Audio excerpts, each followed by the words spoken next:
This video has been brought to you by Samba Tree, where we care about your health and wellness. And you can find us at sambatree.com. Again, the website is sambatree.com. Now let's get to our video. Well, I'm sure by now you have heard about these Red Lobster seafood bags. All right, can I just tell y'all how excited I was to go to Red Lobster and get this little seafood boil bag? Lobster seafood boil for first time. Was it worth $45? Okay. No sauce. We need some sauce in there. It's kind of dry. So Red Lobster is definitely playing themselves. I'm trying to figure out, like, what is this? Today we got my stinking ass Today we got the seafood boil from Red Lobster. It come with 2 biscuits. These are part of some sweeping changes that are being brought by the CEO of Red Lobster, Damola Ademokin. Hi, I'm Damola, CEO of Red Lobster. It's a new day, and we're making changes we think you'll be happy with. For starters, we're bringing back some fan favorites. Hush puppies. Yep, they're back. And there's plenty under 20 on the menu. Plus, happy hour $5 drinks and appetizer deals. One thing that won't be changing, these Cheddar Bay biscuits. We got that right the first time. Welcome back. So in this video, we're going to actually discuss these seafood boil bags. But, you know, if you're new to this platform, or maybe not, we always like to look at the history so that we can get a full context of any topic that we're talking about. So let's dive in. Now, when we look at European/white culture, especially when we're looking in areas such as like in Europe, or when we go into New England or in the Carolinas, when it came to shrimp, crab, prawns, those types of creatures to be eaten, well, they were actually seen as poor people's food. It was something that most people kind of stayed away from. And we're talking like in the early 1600s to like the 1700s. It was mainly something that you would give to your servants, to your slaves, that kind of thing. And fishermen will oftentimes use crabs as a way of baiting, using it as bait to put in their traps so that they can catch actual fish. Now, when we get into African culture, particularly as we're looking at West African culture, well, yes, prawns and some shelled fish were part of the diet, but it wasn't something that was consumed every day. Also, you have to keep in mind that the waters were a lot cleaner. You didn't have all of these pollutants and chemicals and all this other stuff in the oceans back then, or in the rivers or in the streams. So the climate was a lot different.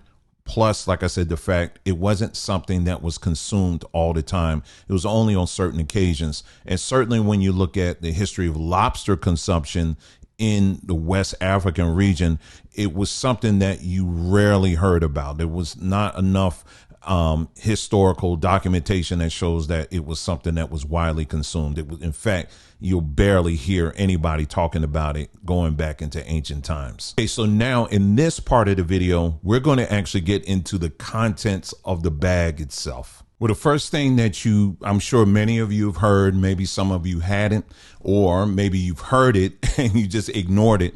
The first thing we got to understand is when it comes to shelled fish, particularly as we're talking about lobsters, crabs, prawns, these are the scavengers of the sea. Okay. More specifically, they're the janitors. Okay. Do I need to get any clearer than that? Okay. Yeah, I do. Y'all, let me tell you something. They eat dookie. Okay. I mean, do I have to tell you anything else? Okay. They actually eat the waste that's in the ocean. Okay. Feces, fecal matter, chemicals, you name it, whatever's being dumped in the ocean, they are there to clean it up. In fact, they're actually referred to as, I know you're not going to like it, sea roaches. That's right. Sea roaches. Take a listen to what Joe Rogan said in his video. Let's face it, shrimp, lobster, that's just bugs. Those are just big sea bugs. Well, we found that out on Fear Factor because people that are allergic to shellfish are also allergic to roaches. Yeah, we found that out the hard way. A lawsuit? No. The dude was allergic to shellfish, and he had to eat roaches for this thing, and they wound up having to give him an adrenaline shot. Oh, he was, EpiPen. Yeah, he was seizing up a little bit. That's not good. Your windpipe starts constricting. Yeah. So yes, when you are eating any type of shellfish, it's the equivalent of you eating a roach.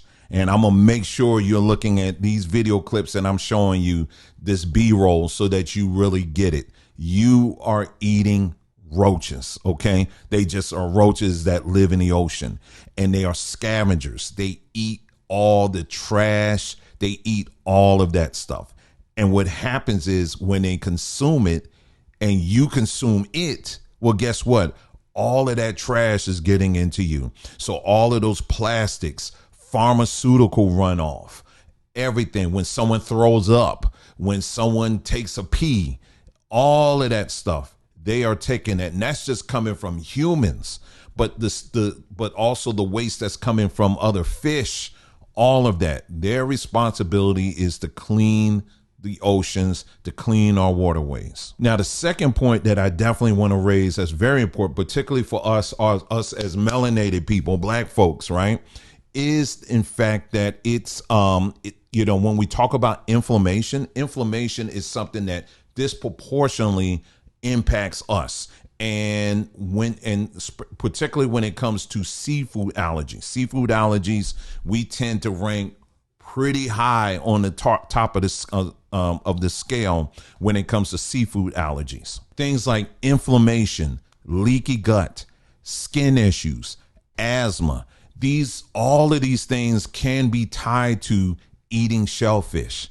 And if you're someone that looks like me, that has skin like me, science has already proven that we tend to have a higher sensitivity to those things. So if you're someone that consumes this stuff and you're wondering why your asthma is still acting up, or you constantly having stomach issues, you got bubble guts, or something more severe than that, then chances are it's directly tied to eating shellfish. And the next point is that shellfish are inflammatory in nature. So in other words, if you consume it, it's going to inflame something. So you have an autoimmune disease, arthritis, chronic sinus problems, or skin issues like psoriasis, and you combine that in a plastic bag. Red Lobster new seafood boil. Y'all see I got that Red Lobster seafood boil with the Cheddar Bay biscuits. That's soaked with oils like butter and all that stuff. Not that butter is actually bad, but when you cooking, the way you're cooking it and you're combining all of that in a bag, you literally are creating something that is really designed to really destroy your immune system in all these different areas of your body. Now, if you've been following us on our platform, we have been spending a great deal of time talking about the brain and the importance of taking care of your mental health. And it starts by the things that you eat. And there is a direct connection between your mind and your stomach. So when you're consuming things like this, it causes a fogginess, if you will. It causes a disruption between that brain and your stomach or your digestive system connection. And when that happens, it breeds in things such as anxiety, mental clarity. This can't think properly because you're dumping this bag of all kinds of stuff that's not designed to really go into your body. And it's actually destabilizing this link between your brain and your digestive tract. And just to give you just an example here, it's really interesting when you listen to some of the comments of people who talk about how there's a particular type of people who go to Red Lobster. And, of course, we've seen these videos where people are in there fighting over stuff.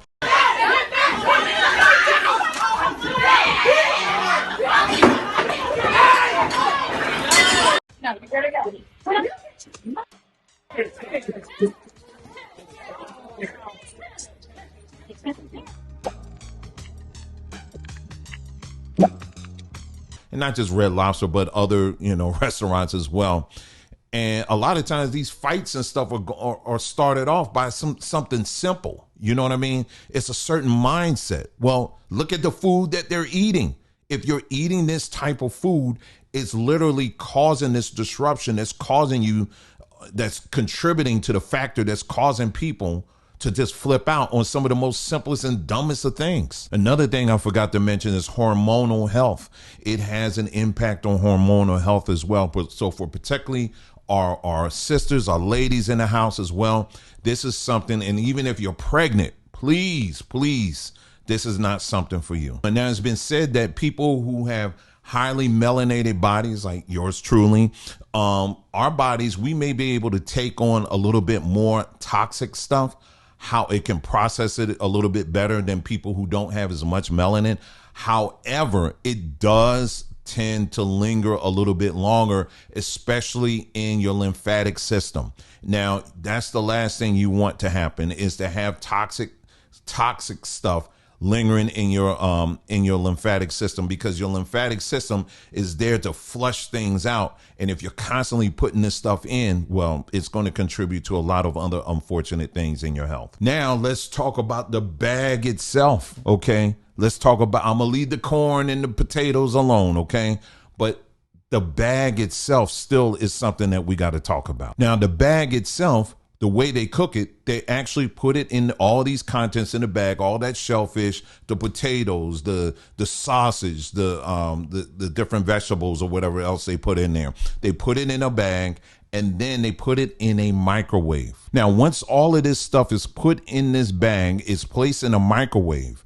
And then once it's in the microwave, it actually produces a chemical that mimics certain hormones. Now, that can lead to some of the following: irregular cycles, early puberty in girls, lower sperm count in men, and fibroids, particularly in Black women. So microwaving food in plastic bags, it may taste good, but in reality, what ends up happening is hijacking your hormones. Now, another thing about microwaves is that it doesn't always heat the food evenly. Seafood can also harbor things like Vibrio, Salmonella, or Listeria. And these things oftentimes will, because the food is not being heated evenly, you have these cold places of the food that's not heated all the way. And so because of that, this bacteria, these different things, they can dwell in those corners. And that's where this stuff can thrive and grow. That's why a lot of times you hear people eating seafood and they're catching some of these sicknesses. It's because if they're eating this food that's heated in a microwave, and like we just said, it's not heated evenly, these bacteria have places that they will immediately seek to so that they can hide and multiply. Now, if you ever been in if eating seafood, or if you're going to a seafood restaurant and you smell like that, you know how people say, the fish is good, but it just has like a fishy smell. You ever hear people say that? Well, oh, you ain't gonna like this one. But that fishy smell, you want to know what that is? Decomposing protein. And so a lot of times I'll hear people say, well, see, that's why I bring my own seasoning, or I'll just add a lot of seasoning to cover up the smell.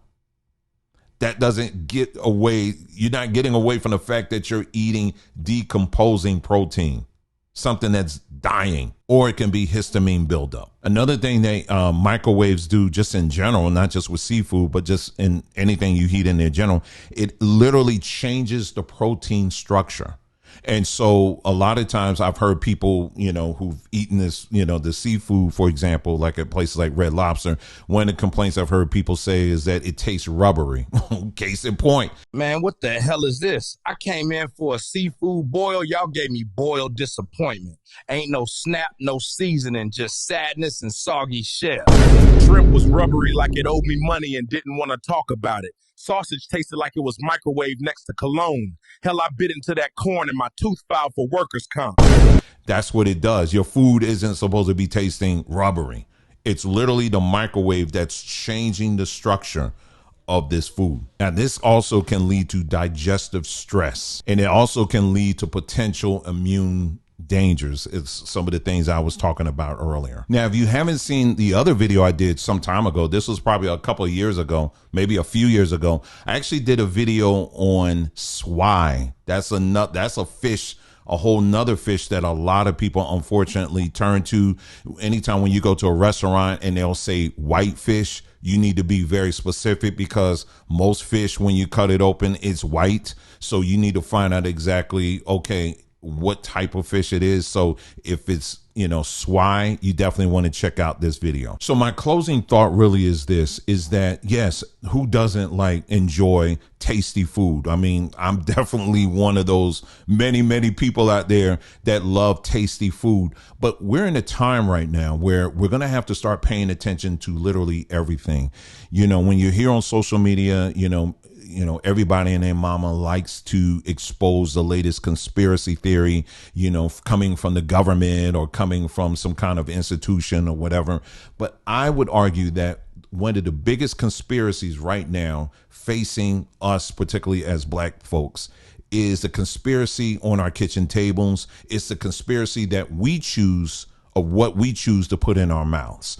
And when it comes to these different types of foods, especially when it's hyped, if this system is hyping up something, then chances are it's probably not good for you. So just as you have taken, and I really appreciate it, the few minutes out of your day to watch and listen to this video, my encouragement to you is to go even further than this video. My encouragement to you is, when you're going into the grocery store, or when you're getting ready to sit down and enjoy a dinner or whatever, it's okay to ask questions. It's okay to investigate, because it's these questions that are really going to start rebuilding certain things in your mindset, so that you can start raising up a standard of what goes into your mouth and what goes into your digestive system and everything, because this is slave food. I mean, this is literally slave food. Think about it for a second. I mean, a lot of people, we talk about chitlins, for example, or pig feet,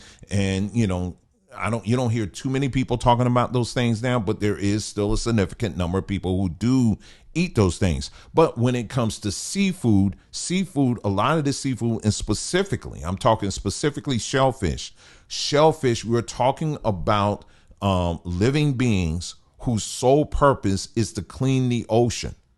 And they're consuming all kinds of garbage and crap and everything else. And when you're eating them, that all of that comes into you. When they pluck this stuff out of the ocean, their bodies, the bodies of these creatures, don't have time to release those toxins. So all of those toxins stay in the body. Now, you can wash it and rinse it out and all that kind of stuff, but it's still part of their structure. And so this is why we have to start drawing a line on some of these things here. And I hope you take the time and share this video with other people, and have discussions with your family and friends about this topic, because this is a very serious thing, because it's directly tied to how we think, how we view ourselves, and how we view the community around us. Now, if you enjoy this content, thank you so much for stopping by. Make sure you stop by and not only check out this platform here, but go to our other platform as well, which is Samba Tree, the YouTube page, Samba Tree. Go and check that out, because we have a lot more videos where we dig and dive into topics similar to this. But also go to sambatree.com. Like I said earlier, we are committed to the health and wellness of people. And we're also big on educating and pointing out some of these things and providing some real solutions. So again, thank you so much for tuning in. You guys take care, and I will see you again soon.